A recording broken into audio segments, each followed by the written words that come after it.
Davy! I'm awesome! Welcome to Davy's Awesome Stories, where I tell funny stories from my past or go on a rant in an effort to make you laugh. So, pretty much every week I talk about dumb things people do that irritate me and make fun of it. Figured I'd be a little bit fair this week and let you know that sometimes I do dumb things too. Most recently, this is something I do very often. I was making some food in the oven. I pulled it out. I scooped it onto a plate. I sat down and started eating and instantly was like, to which my lovely wife, of course, has to ask the obvious. Hot? You do that a lot, you know.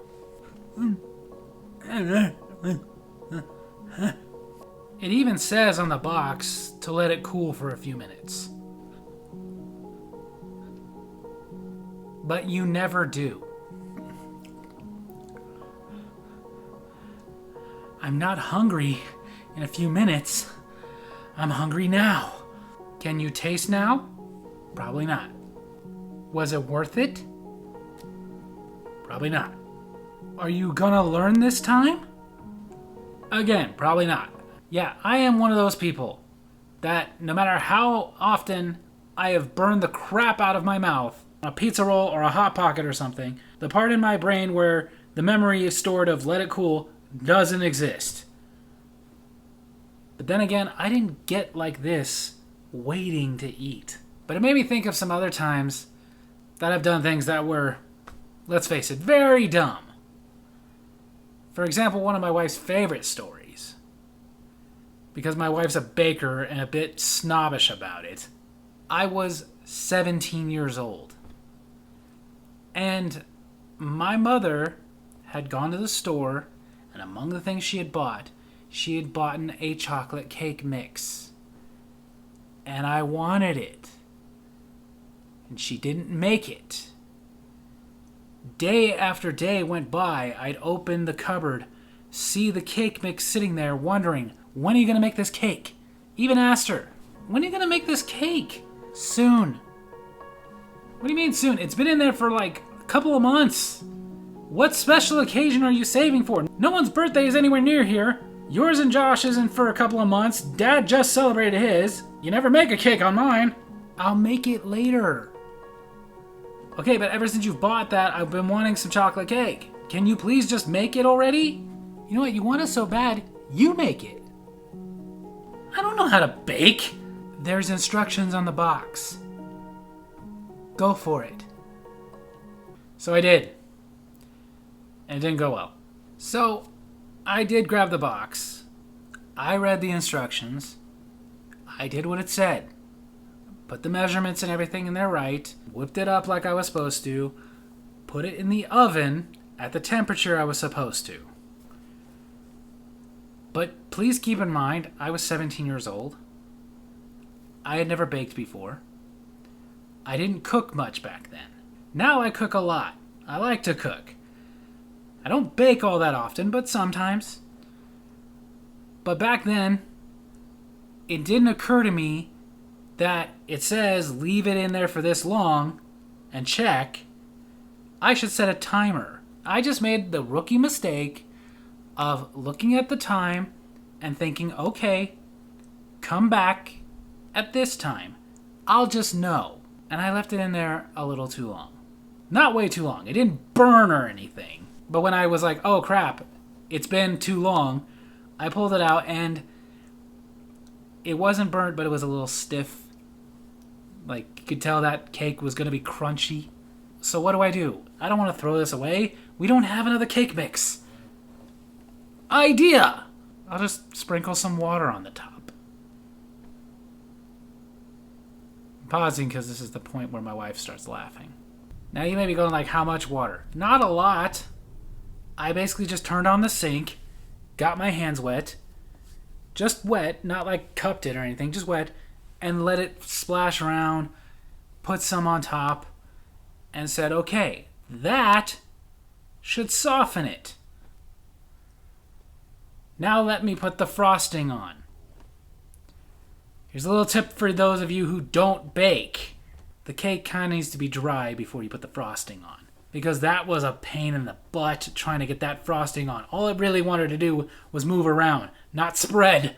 But finally, basically after not really like spreading the frosting, but just kind of dumping bits all over the freaking sheet cake, spreading it as best as I could, the cake was finished. And not very good. Even my mom had to be like, why is it mushy on top, but crunchy underneath it? I don't know. Anybody want my piece? Yeah, it turns out if you overcook the cake, you're supposed to just throw it out, not put water on it. Who knew? Now I'm going to get to a third example of some time I was really dumb. Keep in mind, again, I was a kid. I was 12. And at 12 years old, my dad and I were in a heated argument. I was mad. He was mad. About what I don't remember. But he was yelling at me. And my 12-year-old preteen starting puberty mind said, enough is enough. And I got up and I started yelling back at him. And my mother came in, yelling back, don't talk to your father that way. But the hormones were there and I decided I'm a man. So I looked right at her and I said, nobody was talking to you, shut up! Now most of you who are my generation are thinking already, my mom would have slapped my lips off. Well, my mom did not slap my lips off. But she slapped me so hard I'm pretty sure that was her goal.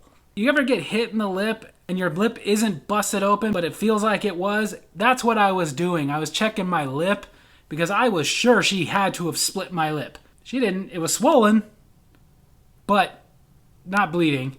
But here's the thing.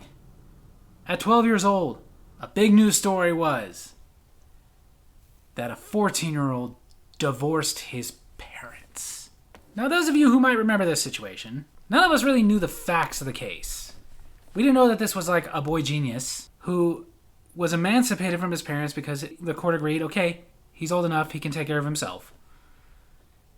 And then turned out that he couldn't and ended up having to go back to his parents. But when this story came out, what else started coming out was other kids getting taken away from their parents because of abuse. Because believe it or not, yes, until like the mid-90s, abuse was just not something that was reported on that much. And they were like, what constitutes abuse? Turns out certain things do. Nowadays, even more things do. Nowadays, if one of us smacked our kids the way that my mother smacked me right there, yes, you're probably going to get that kid taken away. But the thing was, it was getting reported on, it was getting talked about, so I felt like I had a little ace up my sleeve. As my mom slapped me, my first response right after she slapped me, despite the fact that I will admit I very much deserved it, was, touch me again, I'll call the cops! And my parents paused for a second. What felt like a very long second. As I was thinking, yes, I got him! They can never discipline me again because I'll call the cops. Turned out I didn't have them. I shocked them for a second. So my mother unpaused, walked over to our cordless phone, took it, and threw it at me. And I don't mean like she gently tossed it to me in a way of handing it to me. I mean she threw it, it hit me in the chest, fell to the ground, not gonna lie, hurt a little bit, and said, go ahead. Call him.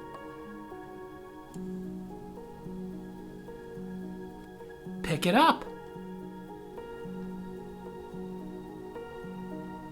Pick up the phone.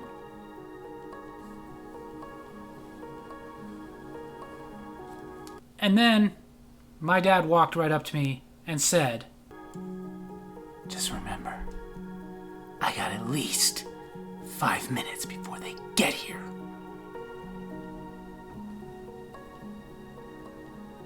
Yeah, it turned out my bluff got called. So there you have it. That's my story video this week. Hope you guys enjoyed it. And if you did, make sure to hit like, hit subscribe, hit that little bell so you get notifications when I post videos.